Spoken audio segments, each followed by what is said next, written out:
প্রিয় এইচএসসি পরীক্ষার্থী বন্ধুরা, যুক্তিবিদ্যা প্রথম পত্র এমসিকিউ সমাধান খ সেট আমার কাছে খ সেট আছে, আপনারা এই সেটের সঙ্গে মিলিয়ে নিন। দিনাজপুর বোর্ড। চলে যাচ্ছে মূল ভিডিও। এইচএসসি পরীক্ষা 2025 যুক্তিবিদ্যা প্রথম পত্র এমসিকিউ সলিউশন আমার কাছে আছে খ সেট। আমি খ সেটের সমাধান করব। আপনাদের কাছে যে যে সেট আছে তা এই সেটের সঙ্গে মিলিয়ে নেবেন। যারা এখন পর্যন্ত চ্যানেলটি সাবস্ক্রাইব করেননি তারা চ্যানেলটি সাবস্ক্রাইব করে পাশে থাকবেন। যারা ফেসবুক এবং টিকটক পেজ থেকে দেখতেছেন তারা অবশ্যই পেজটিতে ফলো দিয়ে পাশে থাকবেন। চলে যাচ্ছি মূল ভিডিওতে। এক নং প্রশ্নটি ছিল যুক্তিবিদ্যায় শব্দ কয় প্রকার? সঠিক উত্তর খ 3 প্রকার। পদ নিরপেক্ষ শব্দ কোনটি? আহা। 3 নং এবং 4 নংয়ের জন্য একটি উদ্দীপক আছে। উদ্দীপকের আলোকে 3 নং প্রশ্নটি ছিল ছকের বি ও সি এর সাথে এর সম্পর্ক কি? সঠিক উত্তর খ জাতি উপজাতি। 4 নং ছিল ছক বি ও সি এর মধ্যকার সম্পর্ক কি? সঠিক উত্তর ক সমজাতি উপজাতি। 5 নং ছিল সহানুমানের কোন পদ উভয় আশ্রয় বাক্যে থাকে কিন্তু সিদ্ধান্তে থাকে না? সঠিক উত্তর গ মধ্যপদ। 6 নং প্রশ্নটি সঠিক উত্তর হবে ক 1 এবং 2। এর সঠিক উত্তর হবে ক 1 2। 7 নং প্রশ্নটি ছিল যুক্তিবিদ্যার প্রতীকী রূপ কি? সঠিক উত্তর হবে ই। কোনটি সংশ্লেষক যুক্তিবাক্য? সঠিক উত্তর ক সকল রান্নাঘর হয় পাকের ঘর। 9 নং ছিল অপ্রকৃত আরোহ কয় প্রকার? সঠিক উত্তর খ 2 প্রকার।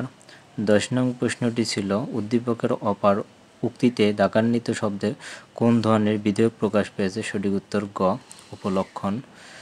11 নং প্রশ্ন ছিল উদ্দীপকে অর্বা ও তার মায়ের উক্তিতে দাগ দেয়া শব্দে যে বিধেয়ক প্রকাশ পেয়েছে তাদের বৈসাদৃশ্য হলো? সঠিক উত্তর ঘ 1 2 3। 12 নং প্রশ্নটি ছিল একটি যুক্তিবাক্যের কয়টি অংশ থাকে? সঠিক উত্তর খ 3টি। 13 নং ছিল জাতি কোন ধরনের শব্দ? সঠিক উত্তর খ সমষ্টিবাচক শব্দ। 14 নং ছিল ব্যাপ্যতা বলতে শব্দের অর্থ কি? সঠিক উত্তর ক পদের বিস্তৃতি।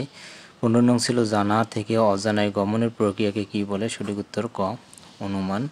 16 নং ছিল অমাধ্যমে অনুমানে কয়টি আশ্রয় বাক্য থাকে? সঠিক উত্তর ক 1। 17 নং ছিল কারণকে বিশ্লেষণ করলে কোন ধরনের সত্য পাওয়া যায়? সঠিক উত্তর ঘ।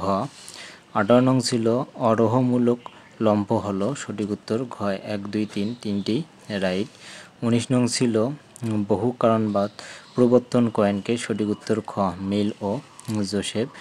20 নং ছিল নিচের কোনটি বিরুদ্ধ পদ? সঠিক উত্তর ঘ এশীয়বাসী অ এশীয়বাসী। সঠিক উত্তর ঘ 20 ঘ। 21 নং ছিল কিছু আম নয় টক এই যুক্তি বাক্যটিকে পরিবর্তন করলে নিচের কোনটি পাওয়া যায়? সঠিক উত্তর খ কিছু আম হয় অটক। 22 নং ছিল ই বাক্যকে আবর্তন করলে কোন বাক্যটি পাওয়া যায়? সঠিক উত্তর খ ই। 23 নং ছিল যুক্তিটিতে কোন ধরনের অনুপত্তিকর ঘটেছে? সঠিক উত্তর ক অবৈধ প্রধান পদ অনুপত্তি। 24 নং ছিল অর্গানন গ্রন্থটি রচয়িতাকে? সঠিক উত্তর ক এরিস্টটল। 25 নং ছিল সততা কোন ধরনের পদ? সঠিক উত্তর খ গুণবাচক। 25 নং গেল। এবার 26 নং বিধেয়ক কয় প্রকার? সঠিক উত্তর খ 5 প্রকার। 27 নং ছিল মা মেয়ে কোন ধরনের পদ? এটি হবে যৌগিক পদ খ 27 খ। 28 নং ছিল আরোহের কূটাভাস মতবাদটির প্রবক্তাকে? এটি হবে জোসেফ 28 খ। 29 এবং 30 নং উদ্দীপকের আলোকে দিতে হবে। 29 নং ছিল উদ্দীপকটি কোন ধরনের অনুমান নির্দেশ করে? সঠিক উত্তর গ অবরোহ। 30 নং ছিল উদ্দীপকে উল্লেখিত অনুমানটি? এটি সঠিক উত্তর হবে ক 1 এবং 2। 1 ছিল আশ্রয় বাক্য থেকে সিদ্ধান্ত কম ব্যাপক হয় এবং 2 নং ছিল আশ্রয় বাক্যের অব্যাপ্য পদ সিদ্ধান্তে ব্যাপ্য হতে পারে না? সঠিক উত্তর ক 1 এবং 2। সম্পূর্ণ ভিডিওটি দেখার জন্য অসংখ্য ধন্যবাদ। লাইক কমেন্ট শেয়ার করে পাশেই থাকবেন। আবার দেখা হবে নতুন কোনো ভিডিওতে। সে পর্যন্ত ভালো থাকুন, সুস্থ থাকুন।